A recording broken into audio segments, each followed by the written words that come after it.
Dingtalk here. It's time about Dingtalk, so before we start, please subscribe our YouTube channel. Today, we would like to discuss this AI table. Today, we will continue exploring the button features. The functions I would like to introduce is how to automatically create a group using a button. So, what is this function used for? For example, when there is a new project, new task, or when we need to quickly set out a temporary work group, we don't need to create a group manually and invite members one by one. We only need to click a button. The system will automatically create a new group and add the selected members to it. At the same time, we can also set the group name, group owner, and related group permissions. This helps reduce repetitive works and allows teams to communicate and arrange tasks more quickly. First, we go to FU, scroll down and find button. Click on it, add a title for it. Next, we come to the button configurations. The first option is button label. Here we can customize the name displayed on the button. I will enter create group. This means that when the button is clicked, the system will automatically create a new group. Next is button style. Here we can choose any button color based on our preference. And I will choose this color. Next, we come to action. Click on it and we can see that the button supports different automation functions. For today's tutorial, I will select create a group. After selecting it, the system will automatically take us to the automations workflow page where we can configure the group details. Now let's go to first node. Here we need to select the corresponding data table and the button field we just created. The system has already selected the correct data table and button field for us. Of course, if needed, we can still adjust them based on our workflow requirements. Alright, let's continue with second node. This is create group. In these sections, we can configure the group name, group type, group members, group master, and also the group administrator. All of these settings can be adjusted based on the actual needs of the teams. First is the group name. We can see that the system has already added the default group name for us. The group name is generated using the button clicker followed by the fixed tag create group. This means that the system will automatically generate the group name based on the person who clicks the button. Of course, we can also change the fixed text or add another related information to make the group name clearer. For example, next is group type. The system has already selected internal group by default. An internal group is mainly used for communications between members within the organization. Please note that the group owner and group member must be organization's member. For this example, I will keep the default setting. Next is group member. Here we can select the people who should be automatically added to the group. Only members within the organizations can be selected. I will select these members.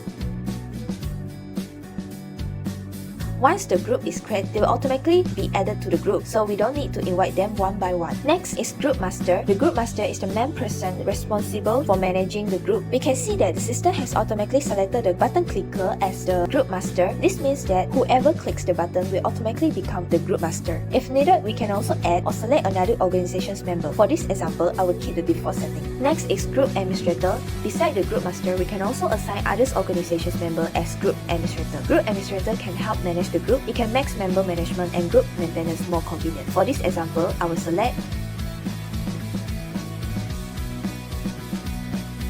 After completing the basic setting, we can see advanced configuration sections below.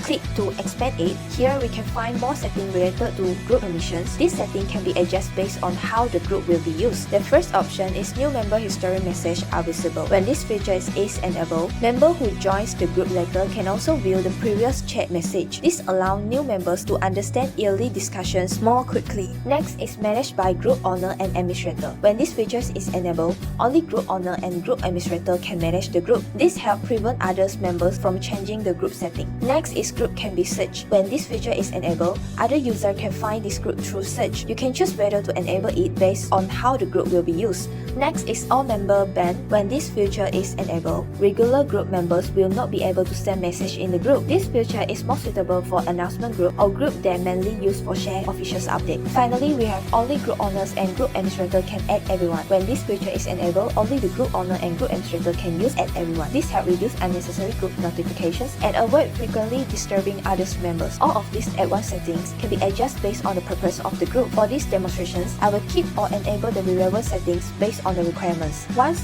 all the settings are complete, click Publish. Now, let's test the result. Click the button. The workflow has been executed successfully. Let's open Dingtalk. We can see that the system has automatically created a new group for us. The group name has been also generated automatically based on the setting we configure early. At the same time, the selected group member has already been added to the group. The button clicker has also become the group master. The group administrator that we selected early has also been assigned automatically. In addition, the group permissions that we enabled early has also been applied to this new group. This means that we don't need to manually create the group, add members, and configure the group permissions again. Inside the group chat, the system will also display a message showing that the group was created through an AI table automations workflow. It will also show the assigned group master and the workflow configurator. Now let's return to AI table. Automatically creating a group with a button can help reduce repetitive work. When there's a new project, new task, or need to set out a new work team, we don't need to create the group manually. We only need to click a button. The system can automatically create the group and add the selected members. This not only saves time but also allows the team to start communicating and collaborating more quickly. Pretty simple, right? Let's try. So if you like our tutorial video, please click like and share. Last but not least, ABCD just in one. See you next time. Bye!